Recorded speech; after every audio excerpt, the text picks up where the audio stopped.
이제 바리새인들은 더 이상 예수를 바라볼 수, 그대로 둘 수 없게 되었습니다.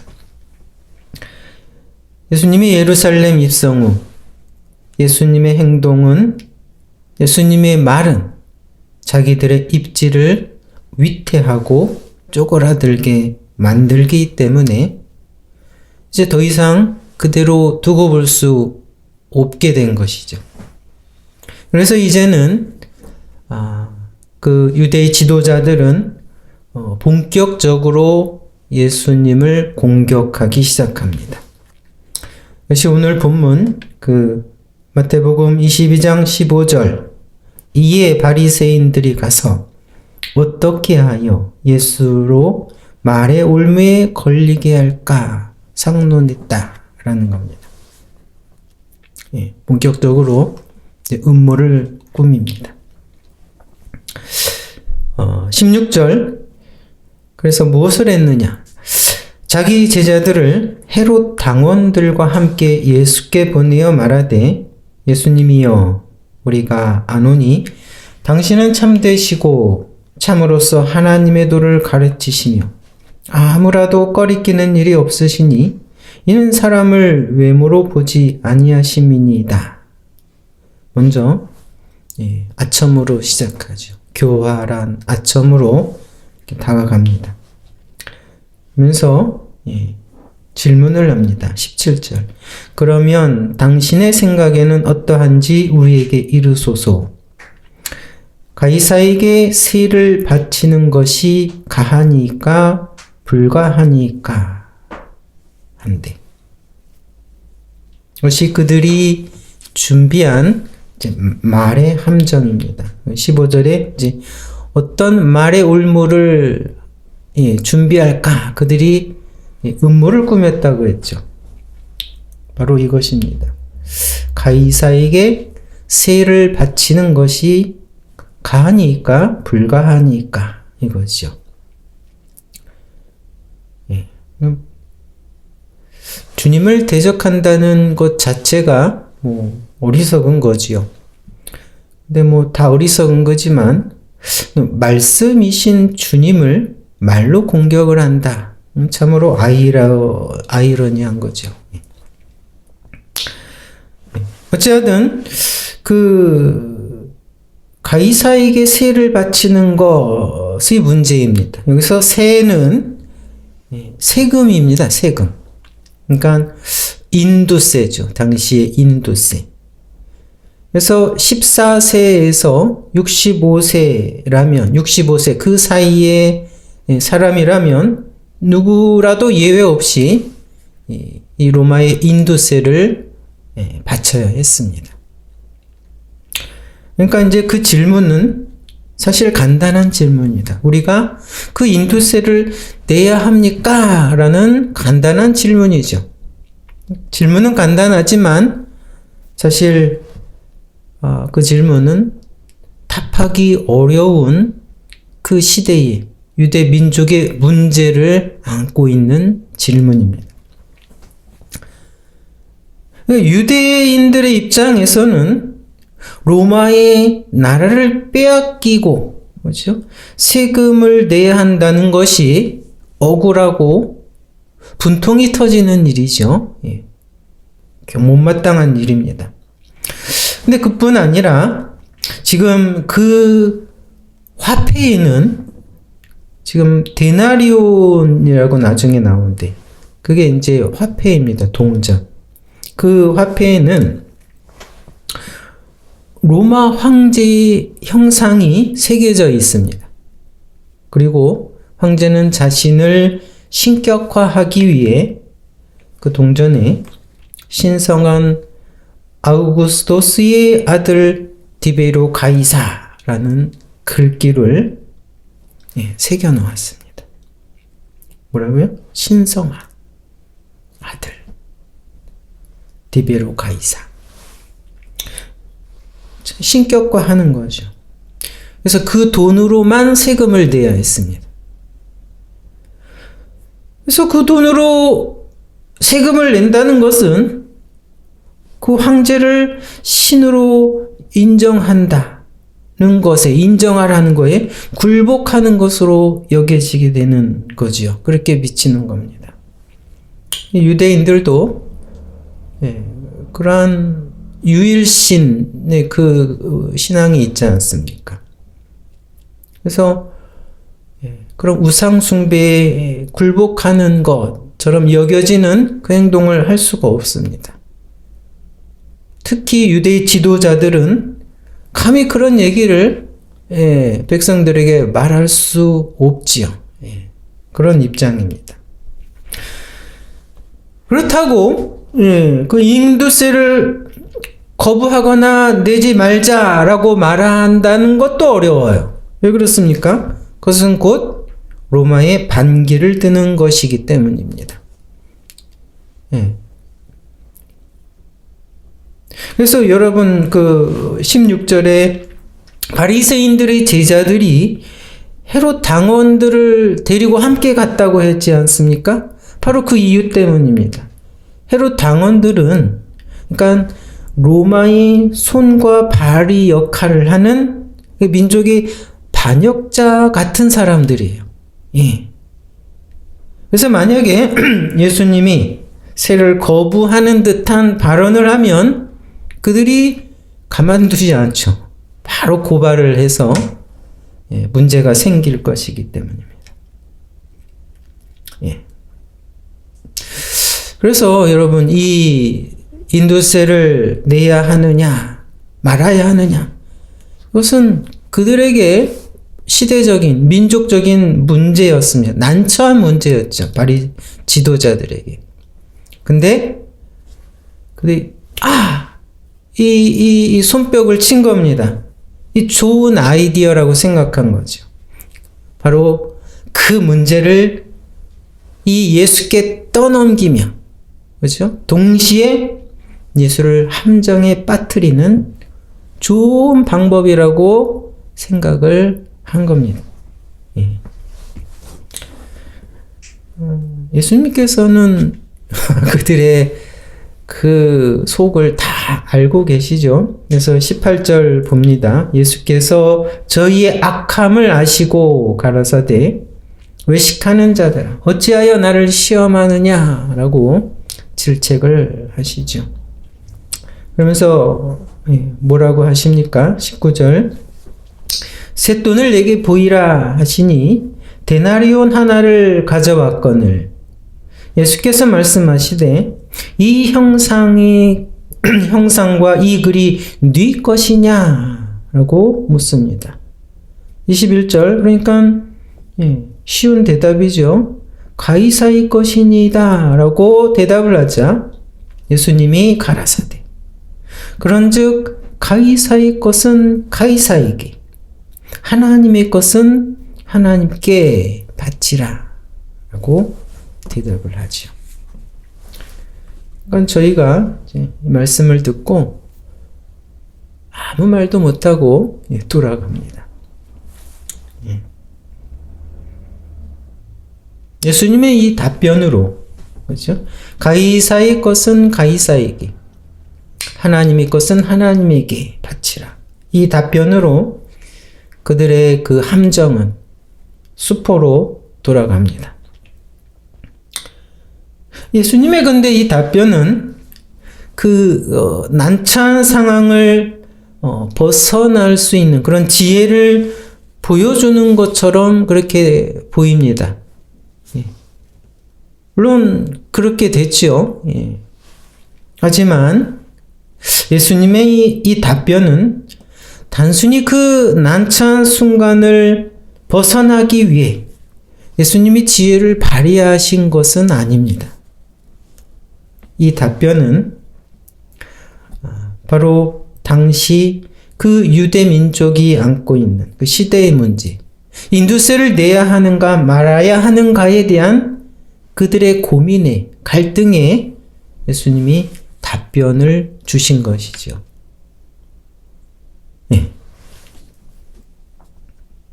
먼저 이 답변은 1차적으로 여러분 인두세를 내라는 것입니다. 내라는 의미. 예. 그렇죠? 표현은 물론 너무 지혜롭지만 인두세를 내라는 겁니다. 이 말은 뭡니까? 이 로마의 압제를, 로마의 권세를 인정하고 받아들이라는 겁니다. 어떻게 보면 유대의 민족적 반발을 일으킬 수 있는 그런 견해이죠. 예. 무력으로 침략을 당하고 정복당한 것을 순순히 받아들이라고, 예, 그런 반발이 자연스럽게 나올 수 있는 겁니다. 게다가 그들은 하나님의 민족이라고, 선택한 민족이라고 그렇게 생각을 하고 있죠. 어떻게 하나님이 택하신 민족이 정복당할 수 있단 말인가? 예, 그러한 생각이 강하게 가지고 있는 사람들이었죠.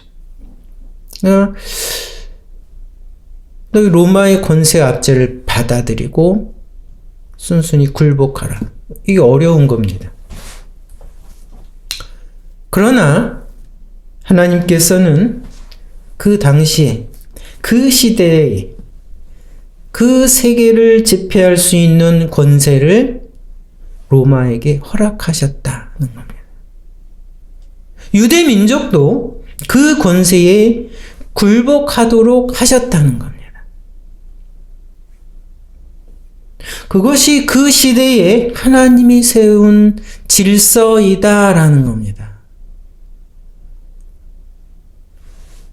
여러분들도 좀 납득하지 못하는 표정 같아요. 유대 민족은 불만이겠지만 그것을 알고 받아들이라는 겁니다.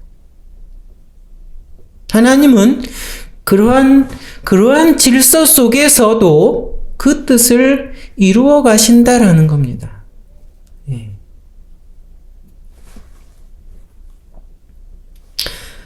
사실 이제 여러분 예레미야 선지자를 아십니까? 아시죠?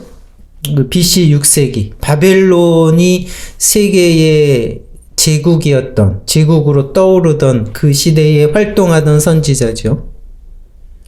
근데 예레미야는 정말 어렵게 선지자 역할을 했던 사람입니다. 그 예레미야 선지자의 어려움이 바로 그것입니다. 예레미야 선지자가 유대 민족에게 전해야 할 하나님의 뜻은 그것이었습니다. 유대가 이 바벨론의 침략을 받아들이고 굴복하라. 그것이 하나님의 뜻이었습니다. 네. 사실은 바벨론은 하나님의 징계의 도구였죠. 그래서 하나님의 징계를 받아들이라는 겁니다. 바벨론에게 굴복하라는 것이. 그러나 유대 사람들은, 유대 민족은 그것을 순순히 받아들일 수가 없었죠. 자연스러운 인간의 반응입니다. 그래서 당시에 거짓 선지자가 환영을 받았습니다. 아, 바벨론은 곧 물러날 것이다. 쫓겨날 것이다. 라고 말하는 거짓 선지자가 환영을 받았고, 예레미야 선지자는 오히려 민족의 반역자라고 아주 심한 핍박을 받았던 선지자였습니다. 그러나 결국 어떻게 됐습니까? 이 선지자의 말을 거부하고 끝까지 유대가 바벨론에 반항하다가 결국 더 철저한 응징을 받았죠. 예, 유대가. 그렇죠?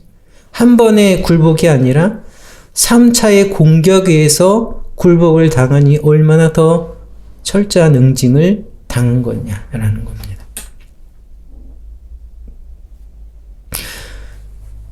예.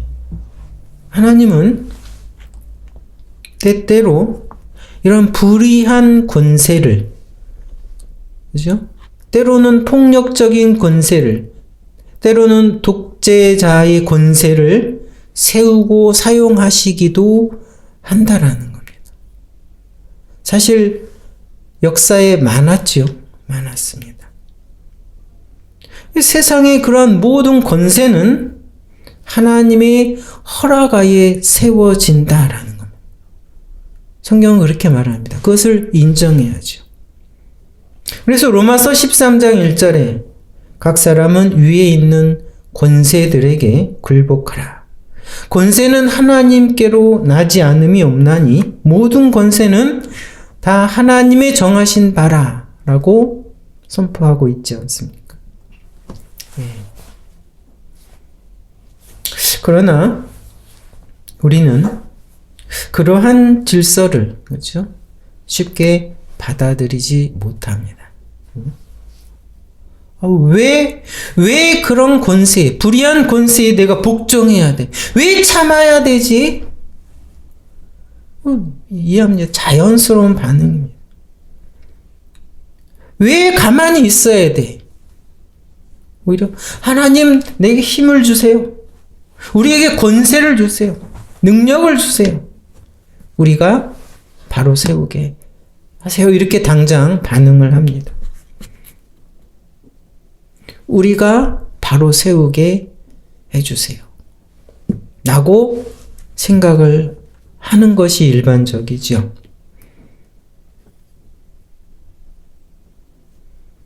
그러나 여러분,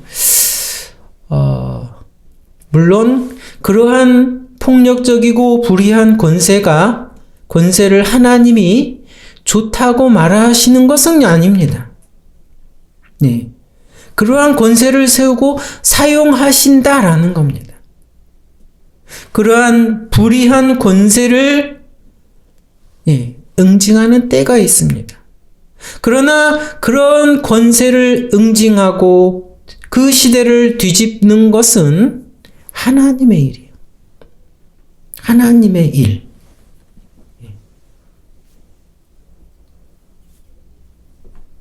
하나님이 정하신 때에 하나님이 정하신 수단과 세우신 자들을 위해 그러한 일을 하시는 때가 있다라는 겁니다. 무조건 내가 즉시 그 일을 하겠다 라는 것은 우리의 생각이라는 겁니다. 그것을 고집하는 것은 어리석은 것이라는 겁니다. 일차적으로 바로 그 말입니다. 가이사의 것은 가이사에게, 주어진 시대와 주어진 인생을 받아들이라는 주님의 선포입니다.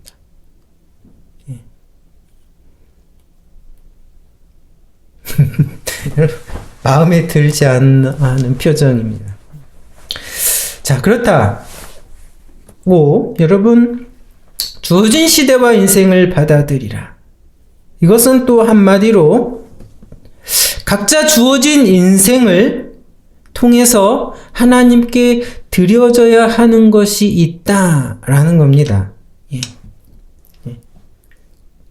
그냥 주어진 인생을 그냥 살다가 끝내라는 것이 아니라 여러분에게 주어진 이 시대와 여러분에게 주어진 인생을 통해서 하나님께 드려져야 하는 것이 있다라는 겁니다.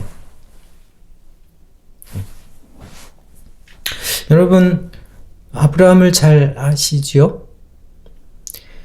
하나님께서는 아브라함을 75세에 부르십니다. 창세기 12장 1절에 보면 여호와께서 아브라함에게 이르시되 너는 너희 본토 친척 아비집을 떠나 내가 네게 지시한 땅으로 가라 고 부르시죠. 내가 너로 큰 민족을 이루고 네게 복을 주어 내 이름을 창대케 하리니 너는 복의 근원이 될지라. 하나님이 75세에 부르셨습니다. 너는 너희 본토 친척 아비집을 떠나 내가 네게 지시한 땅으로 가라. 이 하나님의 부르심이 하나님의 뜻이 당시 아브라함은 무엇인지 다 이해를 하지 못했습니다. 다 알지 못했지요. 그러나 하나님이 아브라함을 그렇게 부르셨을 때 비로소 아브라함은 그 인생의 목적과 의미를 갖게 된 것이다라는 겁니다.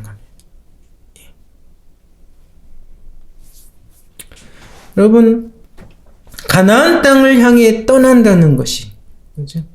본토, 친척, 고향을 떠난다는 것이 여러분 얼마나 여러분 이제부터 험난한 고생스러운 길이라는 것을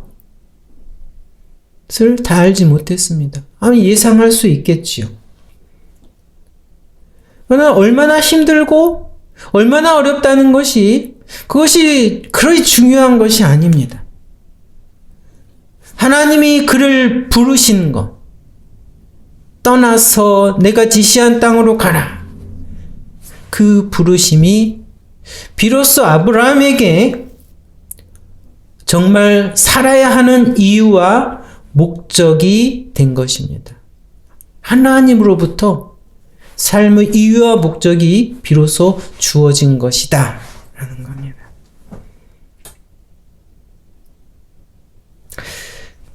그래서 여러분, 가이사의 것은 가이사에게, 이게 뭔가 주어진 시대와 인생을 받아들이라. 이것은 그저 참으며 살아가라는 것이 결코 아니고, 여러분, 하나님께서 여러분을 이러한 시대에 태어나게 하고 이러한 환경 속에 살아가게 하신 이유와 목적이 있다라는 겁니다. 있다. 그것을 깨닫고 인정하라는 겁니다. 그것을 소명이라고 하죠. 소명. 여러분, 그래서 우리가 살아가고 있는 이 시대와 우리에게 주어진 인생이 얼마나 불공평하던지, 얼마나 풍부하던지 궁핍하던지, 그 시대와 인생이, 환경이 어떠한 상태인가는 그리 중요한 것이 아니다라는 겁니다. 아니다. 중요한 것은 그러한 시대와 여러분의 인생을 통해서 하나님이 나를 부르셨다라는 것입니다. 여러분, 그것을 아는가? 그것을 아는가? 그것을 깨닫고 인정하라는 겁니다. 그것을 정말 깨닫기까지는, 그것을 인정하기까지는 여러분이 어떠한 인생을 살든지, 어떠한 화려한 인생을 살든지, 어려운 인생을 살든지, 여러분, 살아갈 정참된 의미와 목적을 여러분 찾을 수 없을 것입니다.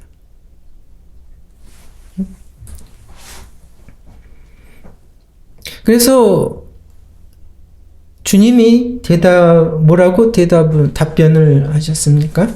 가이사의 것은 가이사에게 바치라. 이렇게 하시지 않고, 뭡니까? 가이사의 것은 가이사에게, 하나님의 것은 하나님께 바치라고 하셨죠. 예. 여러분의 인생을 통해서 하나님은 찾으시는 것이 있다라는 겁니다. 여러분에게 이 시대에 태어나고 이런 환경에서 살아가게 하신 것이 하나님이고, 하나님은 계획과 목적 속에 그렇게 태어나고 살아가게 하셨다라는 겁니다. 그것을 하나님께서 찾으신다라는 겁니다.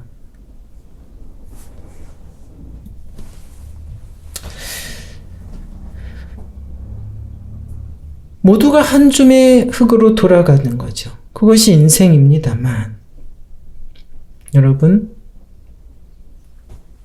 그 인생을 통해 한 줌의 흙으로 돌아갈 인생의 의미가 있고 가치가 있는 것은 하나님이 부르셨기 때문이다라는 겁니다. 그것이 소명이요. 그렇죠? 믿음의 삶을 살아가는 사람들인 겁니다. 네. 예수님은 이 땅에 유대인으로 오셨죠. 유대인으로 태어나셨습니다. 근데 뭡니까? 그때는 유대는 로마의 식민지였습니다. 식민지 시대였어. 당시 유대 지도자들은 얼마나 부패하고 얼마나 위식에 사로잡혀 있습니까? 하나님을 섬기고 경외한다라고 말하는 자신하는 민족의 지도자이지만 그들은 전혀 하나님에 대한 의식이 없는 부패한 지도자들이었습니다. 그래서 그들은 주님으로부터 이 독사의 자식들아 하는 저주를 들어야 했던 사람들이죠. 그들이 주님을 반대하고 대적을 했고 근데 주님을 죽이려고 달려들었던 자들입니다. 근데 예수님은 여러분 그러한 시대를 뒤집지 않으셨습니다. 그때 그러한 시대를 뒤집어 바로잡고 그 유대 지도자들을 심판하지 않으셨습니다. 왜요? 그런 능력이 없습니까? 그런 권세가 없어서입니까? 아니죠.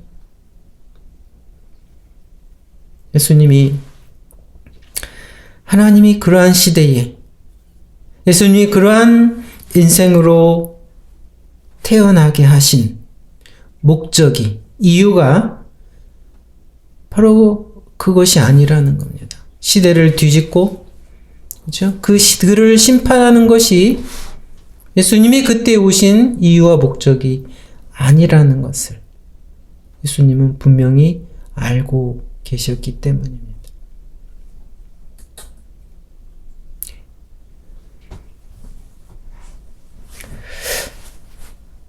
여러분, 역사와 인생은 반복이 됩니다. 그렇죠? 반복이 됩니다. 놀라운 시대, 위대한 시대가 있었습니다. 위대한 인생이 있었고, 위대한 그러한, 놀라운 인생도 이 땅에 있었습니다. 그러나 그것이 어떻다는 겁니까? 역사 속으로 지나가고 잊혀져 가고 있습니다. 때로는 이해할 수 없는 그런 시대가 있습니다. 이해할 수 없는 그런 궁핍한 그런 인생도 있습니다. 그러나 그것이 어떻다는 겁니까? 그러한 시대 또한 지나갈 뿐이죠. 잊혀질 뿐입니다. 그러한 역사와 시대가 한 번뿐인 것은 아닙니다. 반복됩니다. 왔다가 지나가는 반복되는 것이 역사와 인생입니다. 하나님이 그러한 인생과 역사를 진행시키고 계시죠. 중요한 것은 그러한 시대와 인생을 통해 하나님께서 여러분 각자를 부르셨다.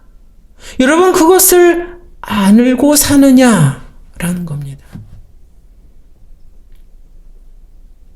우리가 살아가고는 이 시대와 우리가 살아가고는 인생이 어떠하든지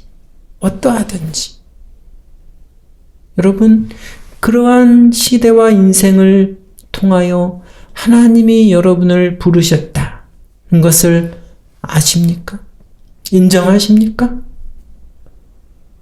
그것이 살아야 하는 이유입니다.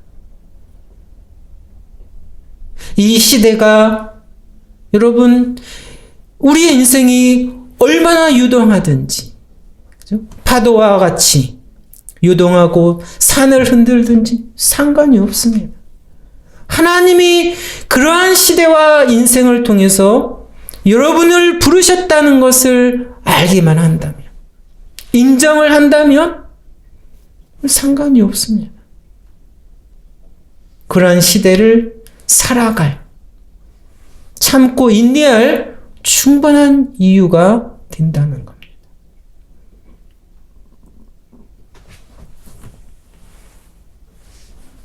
예. 그래서 여러분, 이 시대와 환경을 두려워하거나 불평하는 것, 여러분, 그치기를 원합니다. 예. 네. 여러분, 하나님을 깨닫기 전, 하나님이 여러분을 부르셨다는 것을 정말 깨닫고 인정하기 전까지 그 불평과 원망을 여러분 멈추지 못할 것입니다. 그러나 여러분 기억하십시오.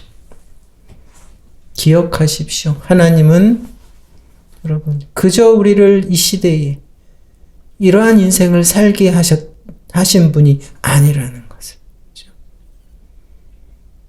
분명 목적을 가지고 이유를 가지고 이러한 인생을 이러한 시대를 살아가게 하신다는 것. 주님의 그 음성을 그 부르심을 깨닫고 인정하고 여러분 이 시대를 살아가시기 바랍니다. 두려워하지 마시고 여러분 도전하십시오. 도전하십시오. 왜 하나님이 나를 부르셨는가? 찾으십시오. 찾으십시오. 그것이 의미입니다.